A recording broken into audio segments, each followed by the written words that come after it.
Hey, what's good, family? This is Ryan Jackson from Ryan Jackson LLC. Hope y'all are doing good. Hope you're having a blessed and wonderful day. So it's a nice day out here in California in the Bay Area. I think it's up to 80 degrees, so that's warm for. Well, actually, it's warmer than that. I think it's like 88, so it's close to 90 out here. So it's pretty warm. It's pretty warm. I know in many parts of the country the weather is starting to break. So hope you all are enjoying the weather as much as possible. To my friends and family in Texas, in Dallas, and in Houston. I know y'all have been getting some severe thunderstorms down there in Houston. Dallas had flooding as of last week. So I hope y'all are doing well. Just, y'all are some strong people. I know years ago y'all had the hurricane in Houston and y'all survived that and y'all will survive this. So just want to let y'all know y'all in my thoughts. I'm praying for y'all and y'all will get through this. Just want to let you know that. So, and in the likelihood that you're having a bad day, always remember this: tough times don't last. Tough people do. Keep your hope, trust, and faith in Allah God, and He will see you through. I could definitely bear witness to that. But my people in Texas, y'all take care. I love y'all, and y'all will get through this. And stay cool. I know it's starting to get hot down there. So if you don't have to go outdoors, you know, don't. Stay cool, drink some water, stay hydrated as much as possible. By all means, take care of yourselves. Get into the topic for this video. So this is something that's been bothering me since I was a child, but it's really been bothering me lately, especially with this Caitlin Clark talk. So every time you turn on the TV or particularly ESPN or get on the internet, all you hear is Caitlin Clark this, Caitlin Clark that, whatsoever, and it's a nauseating. It's beyond nauseating. It's like, okay, we get it. She's the goat, even though we know she's not. But the media has elevated her to this status, and I'm going to get into that. Not only Caitlin Clark in basketball, the WNBA, but with Eminem. A lot of people have elevated him to the GOAT status in hip hop. We know that is bullshit. Excuse me for saying that, but it is. But it's the rapper's fault, the pioneers. It's their fault because they went along with this. They're the ones that did it. I'm talking about Rakim, LL Cool J, Dr. Dre, Snoop. They elevated Eminem to the status. So it wasn't just the media, but it was the rappers themselves who paved the way for this clown to enjoy the success that he's enjoying now. But I'm gonna get into Caitlin Clark in sports. So the play that we saw with Kennedy Carter, I think that's her name, when she shoulder checked Caitlin Clark in the game, the Indiana Fever against the Chicago Sky on Sunday. She shoulder checked Caitlin Clark. So Caitlin Clark kind of, she fell down. I don't think from what I saw, the shoulder check wasn't that vicious. A lot of people, well, it was uncalled for. It was this, it was that. It wasn't necessary. It was uncalled for.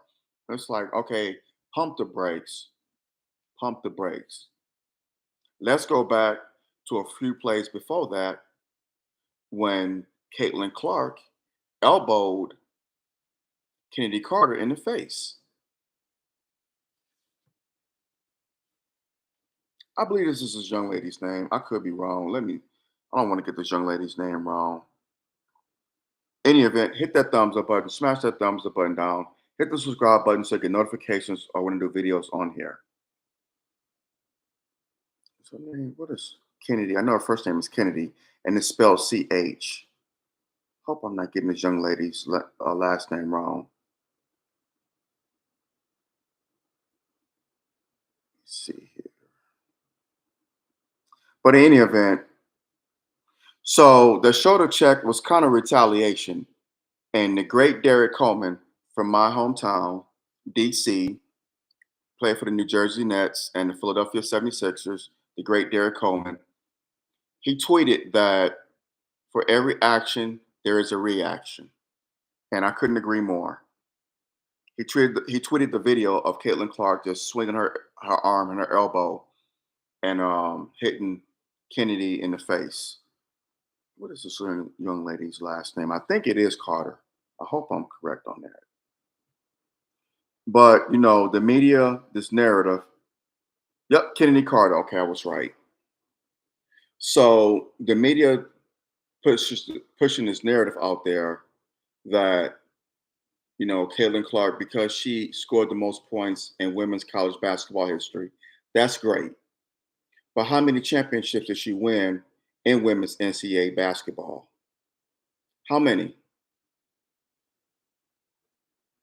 Goose egg. None. Nada. Zero. Zelch. She didn't win a damn thing. She was the number one pick. Okay, I get it. And they're saying, well, the players are just jealous. They're just jealous of Caitlin Clark. No, her team sucks. She's not playing all that great. And she whines. And she's a cheap shot artist. She could dish it out, but she can't take it. And they're jealous of that. Stop it. Stop it. Stop it. Please stop. And if they were jealous, let's just say they were jealous for the sake of foolishness. If they were jealous, the media, y'all pushed them to that because y'all have elevated this girl. Y'all elevated this girl to GOAT status. Y'all made it seem like she's the best women's college basketball player ever. She's the best women's college or just college or women's basketball player ever. She's better than Shamika Holslaw, Cheryl Swoops, Lisa Leslie, Dawn Staley, Rebecca Lobo, um, Diana Taurasi, Sue Bird. So she's better than all these players. They've won in the WNBA. They've won in college. This chick hasn't won jack shit in college. She probably won't win in the WNBA for a while because the Indiana Fever sucks. What 2-8, 2-7, something like that. So, but she's greater than all these women. Tamika Catchings is another one. She's Candace Parker. She's better than all these players I just mentioned.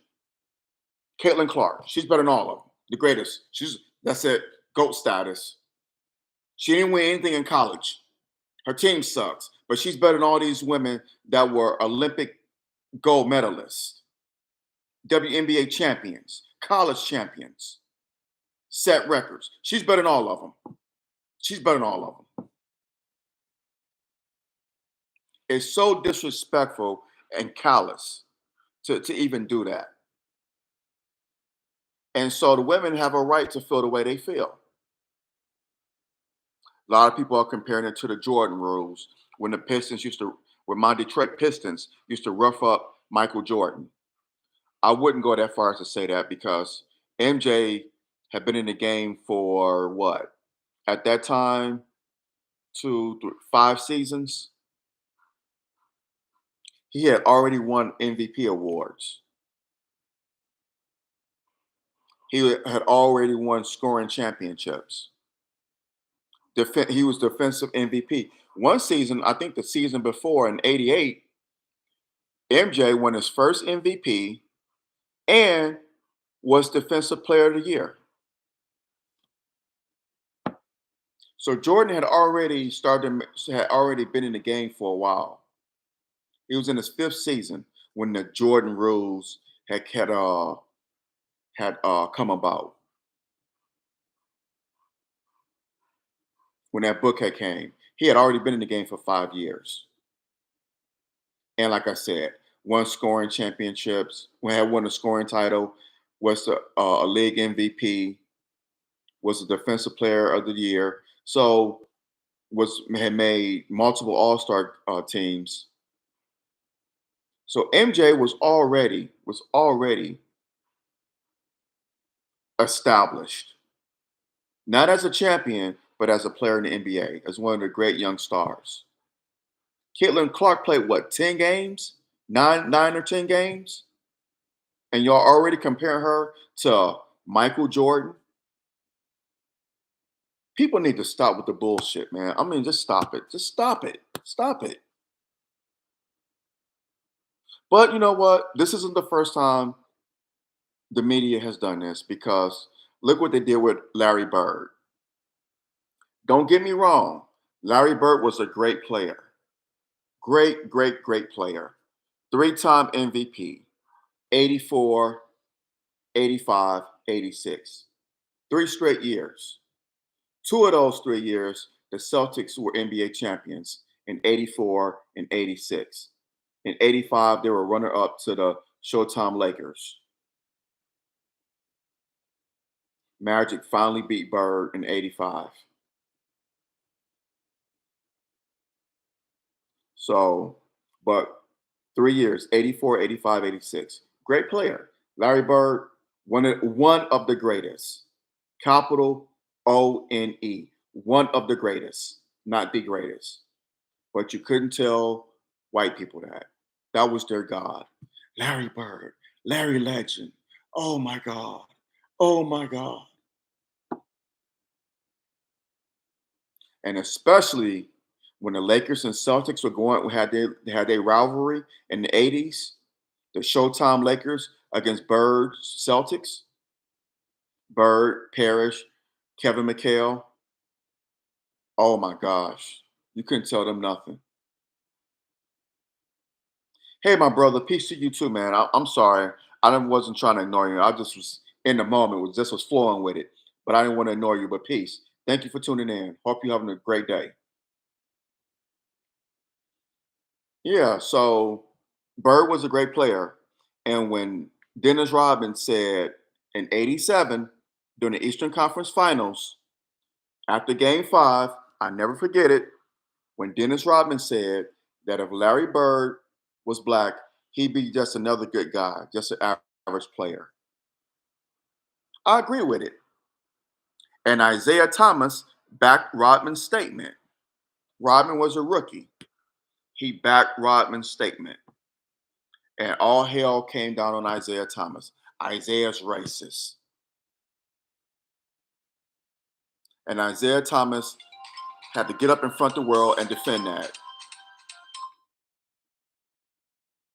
Give me 1 second. 1 second. Hello?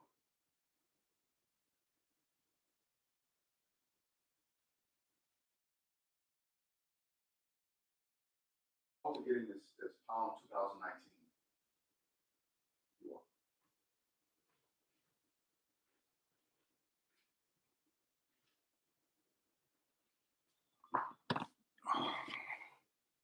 Sorry about that, y'all. Please, my apologies. Package for my wife. It was FedEx. Where was I at? Oh, so yeah, all hell came down on Isaiah because he said that he backed Rodman's statement. Isaiah was the captain of the Pistons, so of course he's going to take the brunt of all people's ire. Rodman was a rookie, but Isaiah was the leader of the Pistons, so people felt that he should have rebuked Dennis Rodman, and just chastised him. But no, Isaiah, being a good teammate, he stood by what Rodman said. Now, we don't know what happened behind the scenes if Isaiah pulled Rodman aside and said, hey, man, you got to be careful. You can't say that. We don't know what happened behind the scenes. We don't know. He may have, maybe he didn't. We don't know. That was between the team and in particular Isaiah and Rodman. So we don't know. Yeah, it's that package. My dog going ballistic over here. All right, calm down. Love that dog. Hit that thumbs up button, smash that thumbs up button down. Hit the subscribe button so you get notifications when I do videos on here. So we don't know what happened between Zeke and Rodman, but Zeke backed up Rodman's statement, and during the '87 NBA Finals, Isaiah had to do a stupid ass press conference with Larry Bird to explain that he wasn't a racist. I'm not making this up. You can look it up. It's on YouTube. Larry Bird was sitting on one side of was sitting on right next to Isaiah. Isaiah was, the media was there. It was at the and explained to the nation a racist. And if that wasn't bad enough, during halftime of one of the games in the '87 finals, Brent Musburger had Isaiah next to him, and they played a statement back there on live TV, embarrassing Isaiah. He had to explain it again on live TV after he did the press conference with Larry Bird. It was just insane. Insane. Roger Clemens. This one is kind of personal for me because being a baseball fan, I hated the Boston Red Sox. I still hate the Boston Red Sox. And Roger Clemens is the reason why. I hated Wade Boggs. I hated Roger Clemens. I hated that team. I hated Bill Buckner. I hated the Boston Red Sox. I still hate the Boston Red Sox. I'm a Detroit Tigers fan, as you can see. Born and bred, Detroit Tiger fan. Been a Detroit Tiger fan for over 40 years, since 1983. So with Roger Clemens, at the same time, Roger Clemens came into the league, into Major League Baseball. Doc Gooden came in the league too. The great Doc Gooden, pitcher for the New York Mets. They beat Roger Clemens and the Boston Red Sox in the 1986 World Series. I will never forget it. I was 10 years old. I loved every bit of it. It's like I said, I hated the Boston Red Sox. Still do. So, Doc Gooden was just phenomenal. Dwight Doc Gooden was phenomenal. I thought he was, in my opinion, and I'm a Detroit Tigers fan, I think Doc Gooden was the greatest pitcher in the 1980s. He was the best pitcher in the 1980s.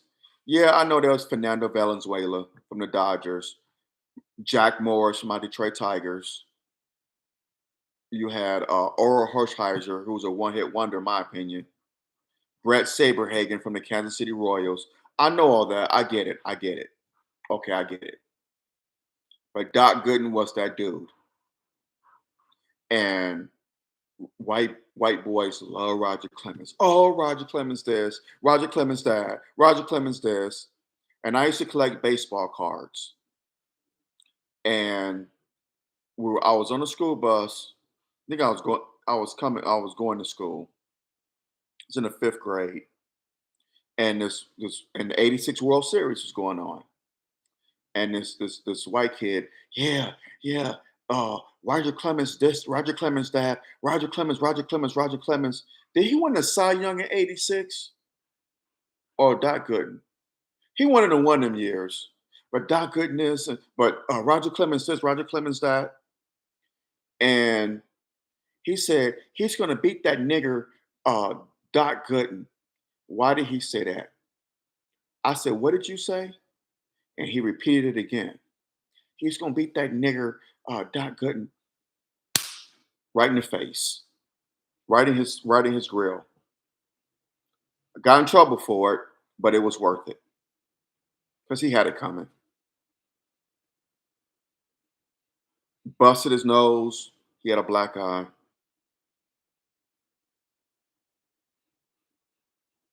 I think when I hit him, he might split his lip because he cut his lip. I didn't hit him in the mouth, but I hit him all up in here. But in any event, I got in trouble. But it was worth it because, and I was 10 years old. I wouldn't do that now. Of course, I'm almost 50 years old. I wouldn't do that now. But I would, I just, the way I saw as a 10-year-old child, I was defending the honor of Doc Gooden. Doc Gooden didn't even know me from a can of paint, but I was defending his honor. And I hated the Boston Red Sox. I hated the Boston Celtics. In '86, the Celtics won a championship against the Houston Rockets. I was mad at the Rockets beat the Lakers, but I wanted the Rockets to beat the Celtics because I hated Boston. I hated anything in Boston. Still do. I do like Jalen Brown though, and Tatum, but I really do like Jalen Brown. But I hated anything Boston. The Celtics, the Red Sox, the New England Patriots. Didn't give a damn about hockey, about the Boston Bruins, but don't like them either. But particularly the Celtics and Red Sox. In '86, the Celtics won the championship and the Red Sox went to the World Series, but they lost. So I was so glad about that. But they elevated Roger Clemens to GOAT status. Roger Clemens this, Roger Clemens that, Roger Clemens. It's like, oh my God, enough already. Yes, the man is a great pitcher. I get it. But he ain't the greatest. That's Satchel Paige, as far as I'm concerned. Now, the greatest pitcher also was Danny McClain, Detroit Tiger. He won the most games in Major League Baseball history. 31. That's right. 31. Look it up. Danny McClain, Detroit Tiger legend, was AL MVP. That's right. The great Danny McClain helped guide the Detroit Tigers to the 1968 World Series. So, but again, he had legal issues later in life, but hey, the man was a great pitcher, at least from 1966 to 1969, that 4 year span. Now, get into the hip hop genre. Eminem, Eminem, Slim Shady, the great Eminem, the great Eminem, who moved to my hometown when he was what? I think 10 or 11 years old, 11 or 12. He's not from Detroit. He's from St. Joseph, Missouri. But he was later raised in Detroit and went to school there. Finished middle school there, went to high school there, whatever. His claim to fame is it was in Detroit. So, well, Warren, Michigan, which is a suburb of Detroit. He had got a new album coming out. His single dropped. I heard it was garbage. I didn't listen to it, but friends of mine on social media said it was garbage on both X and on Facebook. They said it's utter garbage. So I take their word for it. I don't need to listen to it. I don't listen to his music anyway. I used to. That was when I was in a different space. I used to. But I came to a realization that this dude's lyrics is crazy. It's insane. He talks about killing his mother and killing his child's mother. His child being his daughter Haley, killing her mother, killing his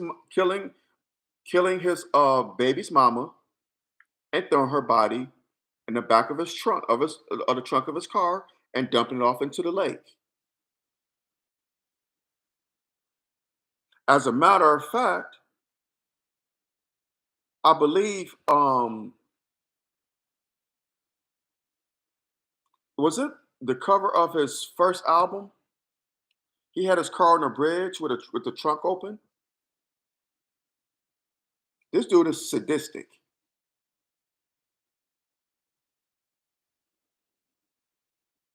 Dude has problems. Dude has issues. Eminem makes school shooter music or music for school shooters. He does. It would not surprise me that all these school shootings, these shooters were fans of Eminem. They listened to his lyrics. Would not surprise me because if a black artist made an album and all he talked about was killing his mama and killing his baby's mama, how would that go for him? How would it go? Would he be getting platinum albums? Would his albums be selling out like hotcakes? Would they go platinum? No. No, they would not. They wouldn't even go aluminum. They would go wood. They would go wood, and y'all know it, and y'all know they would. But Eminem can get away with it because it's white privilege, and he could get away with it because a lot of artists who helped pioneer this great genre of hip hop, the culture of rap music, great culture, great music, this great genre that is being ruined now. But the pioneers, Rakim, who I consider the GOAT, LL Cool J, uh, Snoop, Dr. Dre, especially Dre, they have gotten on their knees and worshiped this crazy white boy. They have got on their knees and worshiped him, put on their knee pads and worshiped him. Oh, hail the king. Are you serious, Rakim?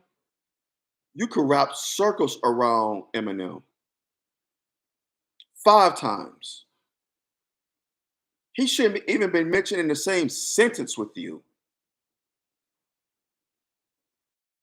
or LL Cool J. Dr. Dre, I get it. You discovered him, and you've been slobbing his knobs ever since because you discovered him, but you make it seem like Eminem discovered you. If anything, Eminem should be worshiping you, should be thanking you, not you thanking him. But see, that's white supremacy for you because these Negroes are fooled into thinking that this guy is a god.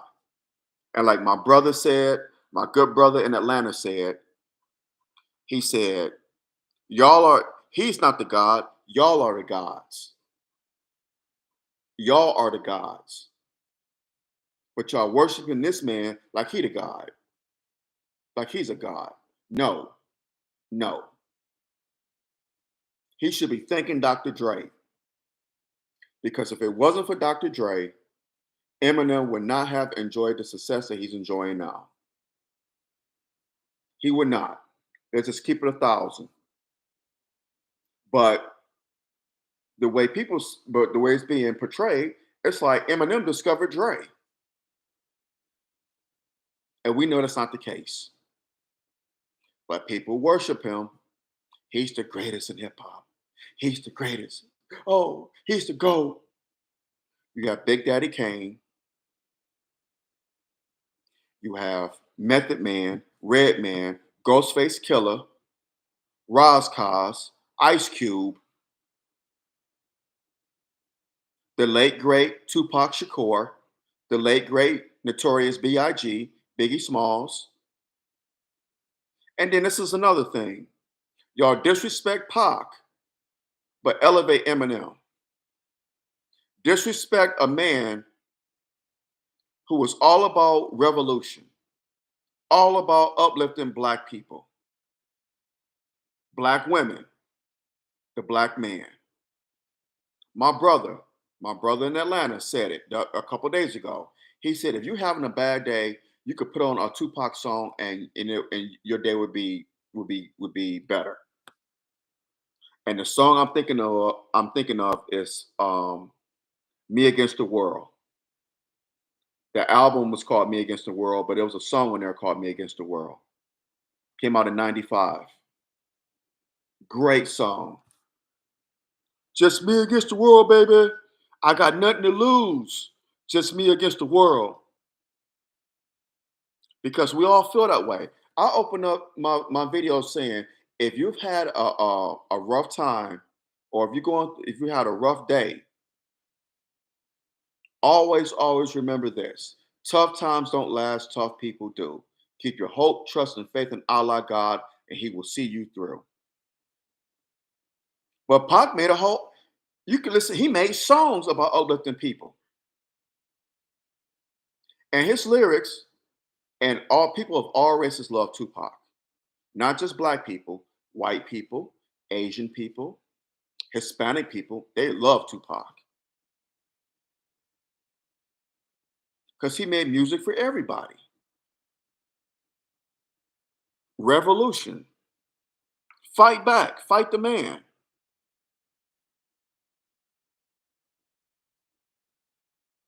The late great Tupac Shakur. We know he lost his way when he signed with Death Row. That was unfortunate. And he made the worst, in my opinion, the worst rap song in the history of rap music was Hit 'Em Up. Because that wasn't a beef song. That wasn't. I'm from Detroit, and I know, and I've been listening to hip hop for 40 years. That was not a beef song. The Bridge Wars were. No Vaseline was, but not that. That was, um, F your family, I F your wife, I want to kill your kids. Now where you at? That's like one of them songs where that's like let's nigga meet me on the street song. And we know what happened to Tupac after that. But Tupac was a revolutionary. He was a visionary too. He don't get credit for that. At least in my opinion, he don't. But his mom was a Black Panther. His stepfather was a Black Panther. His biological father was a Black Panther. So he was born into the movement. His mother gave birth to him in jail while she was awaiting charges. So the brother was born into the movement. Not to mention the late great Dr. Khalid Muhammad supported Tupac, supported him a 1,000%. Tupac spoke at a was it a Black Expo in Indianapolis? And Dr. Khalid was there. They don't make him like Pac anymore.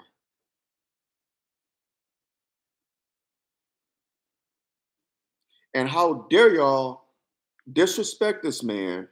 This is how white supremacy is a crafty devil. Satan is crafty. They have warped your mind to hate Tupac but love Eminem. Hate Tupac, who is making music to uplift black women, the black man, people of all races. Hate him but love Eminem. Love a man who talks about killing his mama, the lady who gave birth to this little pale-faced bastard, pale-faced jerk. I was gonna say something else. Hate, love him, the man who talks about killing the woman who gave birth to him, killing his child's mother, and dumping her body in the lake. Takes about uh, drugs. Love him, but hate the man that made uplifting music. Yes, Pac was on that gangster stuff. I get it. But since y'all love gangster stuff, y'all love Snoop. He was calling black women bitches and hoes. Y'all love 50 Cent. All his music was gangster music. But Pac made some gangster, he was on that gangster stuff, but he was revolutionary too. Uplifting, made songs uplifting. What songs have Eminem made that uplifted people? Name me one.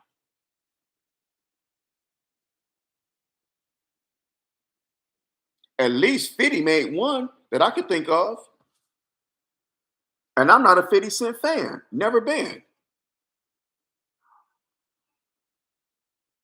Never purchased any of his albums. Eminem, I admit, I did purchase his albums, but I was a different Ryan then.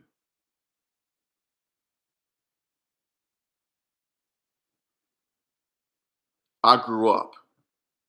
It just one day I just came to him like, why am I listening to this?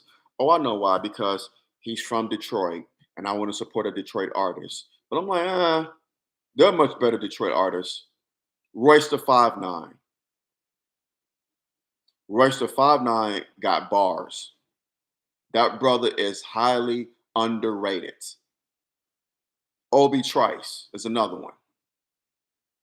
Elzai from Slum Village.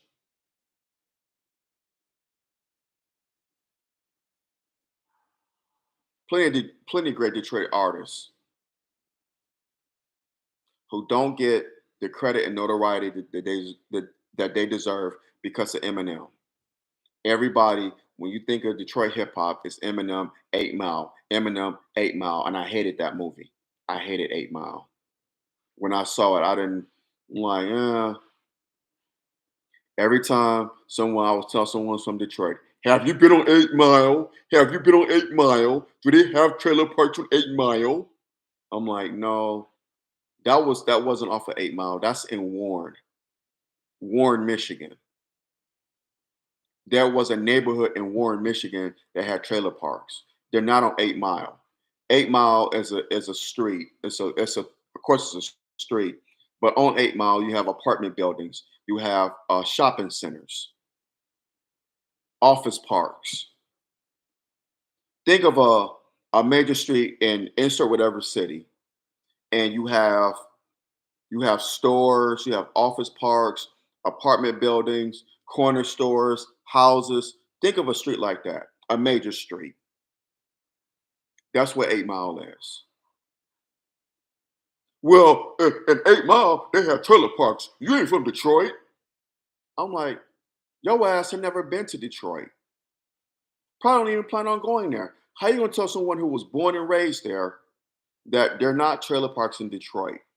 No, there's never been trailer parks in Detroit. So stop. Stop it with the BS. I'm from there. Lived there for 19 years.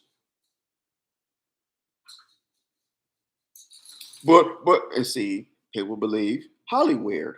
Whatever Hollywood tells them, they believe it. Zombies. Zombies. Now I don't even bother to engage people. I just like, all right, whatever. If you want to be stuck on stupid with Gorilla Glue, God bless you. Believe what you want to believe. But no, there are no trailer parks in Detroit. There never was. That's a neighborhood in Warren, Michigan, and that was not off 8 Mile. But I hate that damn movie because when people think of Detroit, they think of 8 Mile and Eminem. And Eminem is doing a concert Thursday in Detroit. They refurbished the Michigan, what's the name of that train station? The Michigan Central Depot. It's off of Michigan Avenue. It was an old train station. It was abandoned for years. But over the past 2 or 3 years, it's been refurbished. They put $1 billion into refurbishing this building, and Ford Motor Company, they're moving their offices into this building. Ford Motor Company, and Eminem. is producing a concert on Thursday with Diana Ross. Who else was it? Big Sean. I think Eminem was going to show up there, and a few Detroit legends, and they're going to do a concert in front of the old train station. It's been refurbished. They have a park in front of it now. It's nice, but they could have took that money and refurbished a lot of neighborhoods in Detroit, particularly on the east side and the west side, because you still have neighborhoods in Detroit that are dilapidated. Yes, Detroit is making a comeback. Yes, people are starting to move back to Detroit. I get it, but help the neighborhoods. It's great that you refurbish the old train station. That's great, good. But you could have put that money in the neighborhoods. But I can't really say that though because they are, but not the neighborhoods where I think they should. Like it's in one neighborhood in particular that I'm thinking of, and people from Detroit know this. Brightmoor. If anyone from Detroit is tuning in, shut yourselves out. Shut yourselves out. Brightmoor neighborhood on the northwest side. Brightmoor. They could have put that $1 billion. That would have went a long way in Brightmoor. Long way. On the east side, over there by City Airport. That would have went a long way over there. But they pick and choose certain neighborhoods, like Midtown and areas around, downtown Detroit, neighborhoods around there, but not the neighborhoods who really need it. And that's what I have a problem with. Great that you refurbish the old train station, but whatever. That money could have been better served elsewhere. Hit that thumbs up button, smash that thumbs up button down. Hit the subscribe button so you get notifications on the videos on here. But yeah, Caitlin Clark, Eminem, Elvis was another one. They gave Elvis credit for creating rock and roll, and we know that was a damn lie because Chuck Berry, Little Richard, they were doing it way before Elvis even was thought of, way before anyone knew who Elvis was. And Little Richard was pissed off about that, and rightfully so. All these great artists started rock and roll were black. They were foundational black Americans. Like I said, Chuck Berry, Little Richard, they all started it. And I know I'm missing some names, so please forgive me. But they weren't the only ones. It was many other black artists who helped create rock and roll. But it wasn't Elvis Presley. But Elvis got credit because, and he admitted he copied their style. But he got the credit. A genre, once again, rock and roll, a genre created by foundational black Americans. Hip hop, rap music, a genre, a culture created by foundational black Americans. Not only have they allowed Eminem to be elevated to GOAT status, but now they're saying for the past couple of years, they've been saying that black people didn't create hip hop, that it was created by Jamaicans and Puerto Ricans. That is a goddamn lie because Puerto Ricans and Jamaicans were not listening to rap music like that. They contributed, sure. They contributed to hip hop, but they did not start it. They did not start hip hop. That is a damn lie. And I'm glad Tariq Nasheed is going around debunking that lie. I am so glad. And Fat Joe is blocking people on X because when Tariq Nasheed, I forgot what the thing he's doing around the country now, but when he started doing it, Fat Joe started blocking people off X from following them. I guess he was in his feelings. Oh, Fat Joe in his feelings. Oh, just lean back. Just lean back. The dumbest song. Oh my God. Anyway, they did not start it. They contributed to the genre. Puerto Ricans, Jamaicans, so did Asians. DJ Honda comes to mind. Great DJ out of Tokyo. Jewish people contribute to hip hop. The Beastie Boys. Hmm. So, but they did not create it.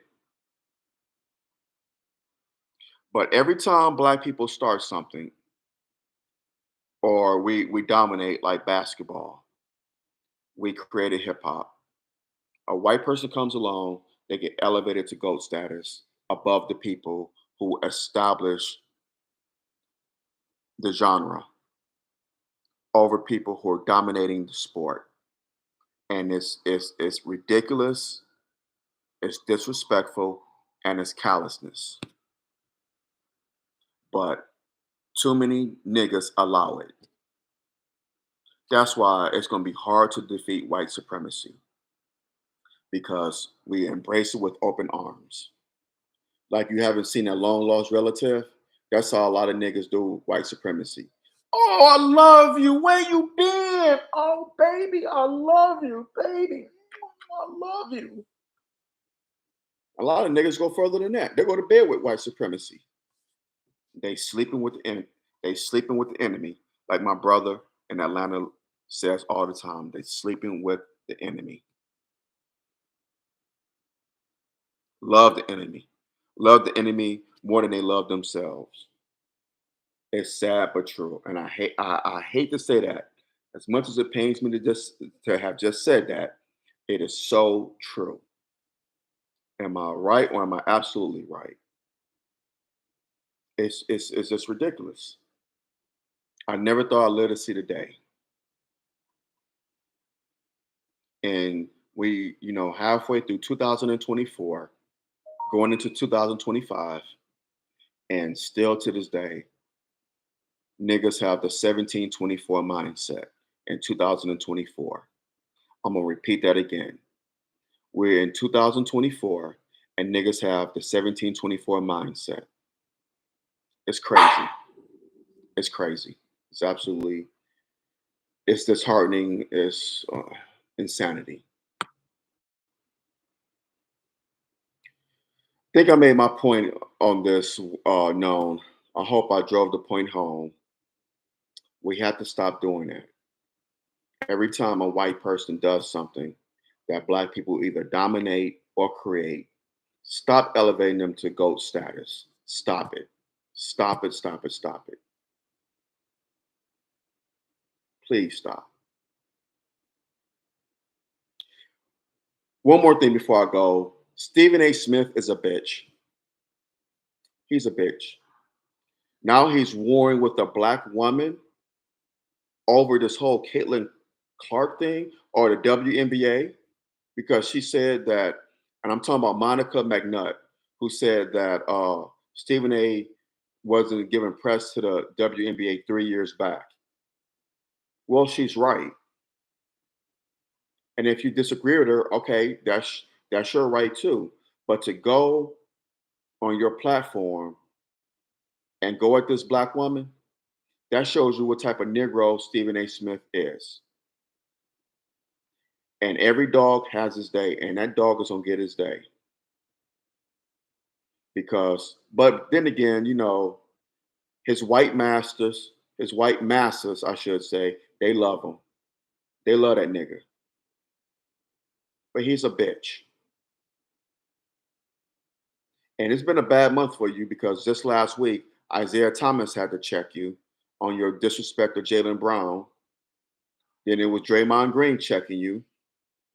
So, and then what was it, a month or two ago, the whole thing with Donald Trump, and you get on and you cry. You always like to play the victim. When people call you out on your BS, you want to play the victim instead of being a man and being accountable. You want to play the victim and blame everybody else and start beefs with everybody else. But I wish black people would stop watching this nigga. Give him to the white people. They love him. He's a house nigga. Had to just say that because I don't like, I don't like that dude. I don't like him at all. Any event, I'm gonna hop off of here. Y'all have a blessed and wonderful day. Um, just I lost my train of thought. Be safe out here. Just be safe out here. Sisters as well as brothers, just be safe out here. Satan comes to kill, steal, and destroy now more than ever before. So just be safe. Just be safe. Share this video. Share it. Share it. Share it. Let's have a conversation. I know there's going to be some who disagree with me, and that's fine. But in your disagreements, all I ask is for logic and respect, not emotion and disrespect, like we see Stephen A. Smith doing on like seeing him like every night. Seems to be like every night he's doing this. And Austin Rivers, shame on you, man. Shame on you. What was it he said about Caitlin Clark? That she should be protected. That it's like these niggas on these sports talk shows are ridiculous. This is what I'm talking about. Elevating this girl to GOAT status. But again, let's have a conversation. Drop the comments below. Let me know what you think. Please. I would love to hear your comments. Please support my podcast, my YouTube channel here. Our brother needs your support, and I can't do it without y'all.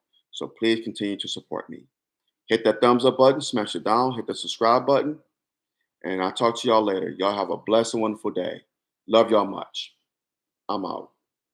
Assalamu alaikum.